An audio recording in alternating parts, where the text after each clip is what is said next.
Hello everyone and welcome to my bar. My name is Ansel Birch, the Indecisionist, and I will be your dungeon barkeep today.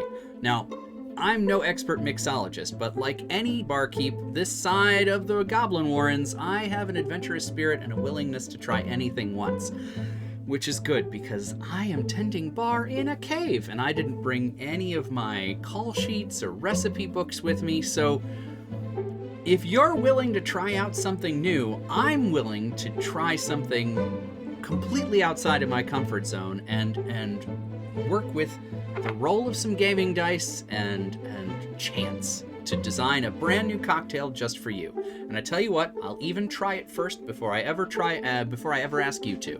What do you say? Deal? Great. All right, so let's go ahead and get started with some essentials. We gotta put something in there that belongs in every cocktail.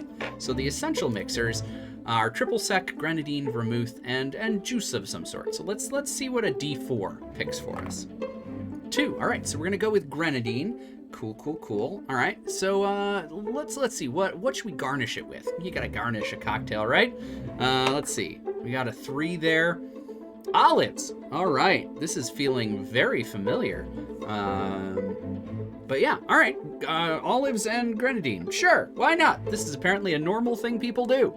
Let's move on to a less essential mixer with a D8. We got tonic, we got Sprite, we got Saucy Wench's Bloody Mary mix, which is a bacon Bloody Mary mix. We got Coke, we got ginger beer, soda water, Fernet, and simple syrup. So let's see, what do we got? 4. So we're doing Coke. All right, grenadine and Coke. This is gonna be a sugar bomb. All right, but what liquor am I gonna put with these things? Let's roll a D10 and see what. I've got a lot of liquor here on the side. An 8. Coffee liqueur. All right, I know coffee liqueur and Coke go together well. Adding grenadine, that's gonna be a bold addition. Let's move on to our edutainment section, where I entertain you with something that might accidentally entertain or educate. Something might accidentally educate. That's the word I wanted. So we'll roll a d12 to pick a name or pick a word from this list. Flame. All right, this is exciting because usually when I come up with flame on the bar terms chart, I like to go ahead and set the drink on fire because that's what it means. Flame is exactly what it sounds like. I'm going to take an excuse to set this beverage on fire. Does being on fire change it? Yes. Will I notice in this cocktail? Almost certainly not. But yes, being on fire does change the flavor a little bit, and if you're doing a more subtle drink, something working with more like refined, subtle flavors than coffee liqueur and Coke, flaming can add like a caramelization quality to it. It can toast your garnishes, and you can make it look really cool, which is, of course, everybody's goal. So let's go ahead and pick a name for this monstrosity. What could we possibly call something so heinous? 10 is the pint of many things, which feels accurate. We're just putting some brown stuff in a glass. Yep. All right, so the only thing left to do now is put it together. So let's flip over to the bar top cam and see how it comes together. All right, this is another one we're gonna build in the glass. So there's our glass, a couple D6 cold damage, and a little sphere because that's what I grabbed. Start with a better jigger this time. All right, so we're gonna go ahead and do 2 ounces of coffee liqueur.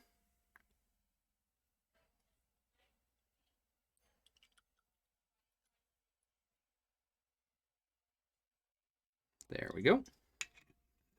Now this coffee liqueur is sweet, but not as sweet as the common coffee liqueur that you probably have at home that will go unnamed. This is Mr. Black. It is a vodka-based cold brew coffee liqueur, which I am a big fan of. Those of you who have been following the channel will know that already because I'm fairly obnoxious about it.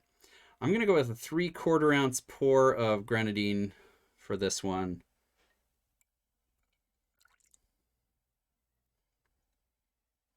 right. And now, to complete it with my favorite brown sugar syrup. Let's see how it tastes.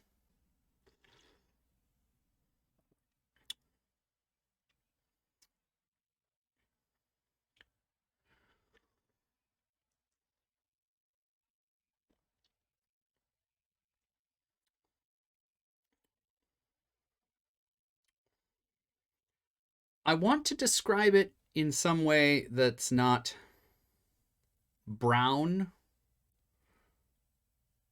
but it tastes brown. I am realizing I forgot olives. Who knows? Maybe that'll change the flavor somehow. So we'll do a little bar spoonful of olive brine. Get a couple olives on a pick.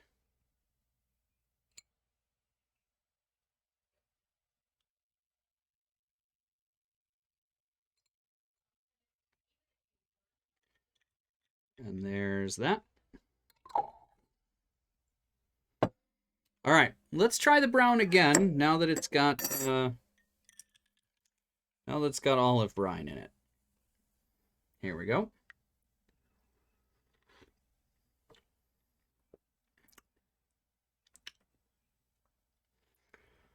Wow, it tastes so brown. It just tastes like brown. Okay, so if you've ever tried coffee and Coke, which I don't know why you would if you weren't in my position, but it's a really good combination, especially with a cold brew coffee and a Coke. It's similar to red wine and Coke, which is a thing that's common apparently in Spain, although I've never been to Spain and seen people drinking it. That is what I'm told, is that it is a Spanish beach drink.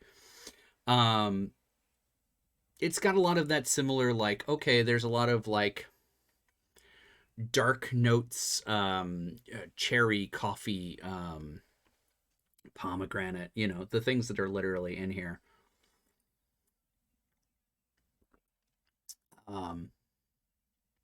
And yeah, those darker notes, those mellower sweet tones are really solid together. They really work out.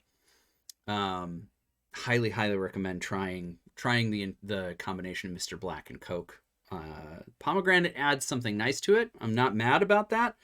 And the olives are just sort of present.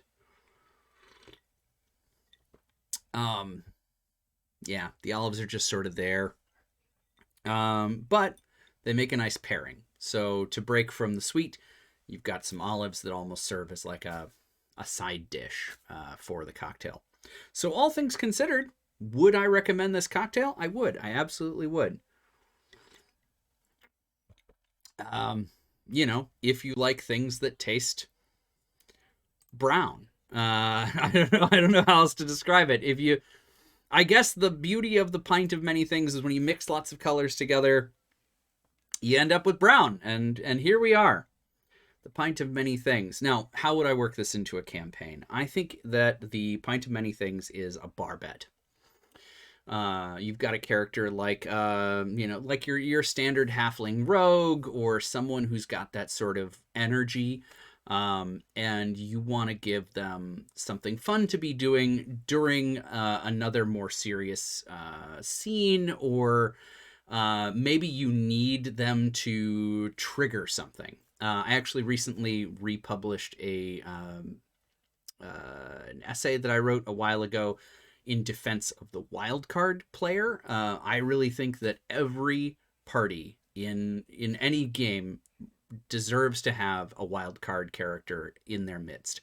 And the reason I say that is because wildcard characters, and there are some players who just sort of lean into that experience more than others, but I've definitely personally played as a wild card, even though I don't always lean that direction.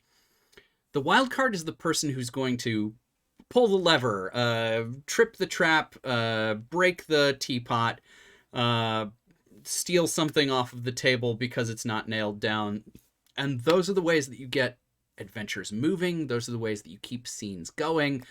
They give you built-in conflict that you as the DM don't necessarily have to manufacture because the players are giving you that beauty themselves. So I think this is the cocktail that you give to your wild card. The player who wants the weirdest drink in the bar, you tell them that they've got the pint of many things here, and they of course are gonna drink that. And however you want the characters in the moment or in the scene to make it, whether it's, by making, pomegranate and coffee liqueur and Coke, maybe that's works in your universe. Maybe they just pour out whatever's left in the bar mat or mix everything behind the bar and it comes out being brown. I think that you could absolutely give it this sort of like tasting brown, having dark flavors, being pretty sweet, and coming with some olives on top inexplicably for no apparent reason. I think that fits really well into that scene, and it gives you the opportunity for that player to either get themselves in trouble because they're drinking this pint of many things, or for their, explaining it to the bartender, talking it over with the people at the bar next to them. That conversation can be going on while the other players are getting the adventure hook or something, and maybe that's how the wildcard player gets to subvert that moment, is like, okay, yeah, your character never got the plot hook, never agreed to the mission, and so you can let that character go off on weird side tangents all throughout the thing because they're not like bought into saving the mayor's sister or whatever it is. Malkuth Soldier on Twitch, while this was being taped live during the Cocktail-a-thon, check out the next one, scheduled on indecisionist.com, link in the doobly-doo.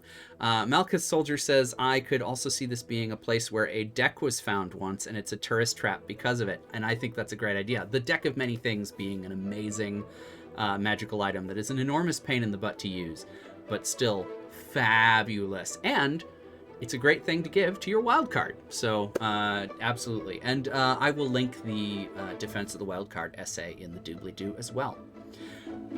But all that being said, friends, we've made a cocktail. I've tried it. I think it's okay. Are you going to try it? Like this video, comment, subscribe, all the things that YouTubers tell you to do. And until next time, drink adventurously.